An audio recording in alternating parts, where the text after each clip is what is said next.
తాత 35 లక్షలా? ఏమిటికి 35 లక్షలు? నా తమ్మునికి ఏమన్నా కన్నంకర్ ఉందా కాలంకర్ ఉందా 30 లక్షలు ఇవ్వడానికి? ఇవాళ రేపు ఇల్లు లేనోడు 20 లక్షలు అడుగుతాడు, పందిరు లేనోడు 10 లక్షలు అడుగుతాడు.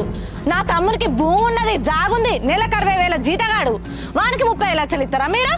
ఏంది మెల్లగా మెల్లగా. మొన్న మా ఇంటి పక్క పండుగ పోరానికి వానికి 40 లక్షల కట్నం. వాడు ఏం పని చేస్తాడు? రోడ్ల పంట తింటాడు, తిరుగుతాడు, అట్టుగానే ఉంటాడు. వానికి ఇంకా భూమి లేదు, జాగలేదు, వానికి 40 లక్షలు ఇచ్చారు. నా తమ్మునికి ఎందుకు 35 లక్షలు? మా చిన్న బాపు 50 లక్షల సంబంధం తెచ్చినా కూడా మా అయ్యకైతే కొద్దిగా నన్న బుద్ధి రాదు, ఏం రాదు. వాళ్ళ సంబంధం వద్దని ఈడ పిల్ల మంచుకుంది, చక్కగా ఉంది. నాకెందుకు? నా తమ్ముని కోసం నేను కొట్లాడనా? పొల్ల మంచుకుంటే అయిపోయానా? పొల్ల నౌకరీ ఎత్తే అయిపోయానా? గణేష్ గా నీకు అట్నం ఎంతరా అని అడిగితే వాడు ఏమని చెప్పుకుంటాడు? వాని జాబర్లందరికి ఏమని చెప్పుకుంటే వానికి ఇబ్బిరికం కాదా? ఇత్తనేమో 40 లక్షలు లాస్ట్ కు ఇర్రి, లేకపోతే మీ ఇష్టం, మీరేమైనా చేసుకోరి.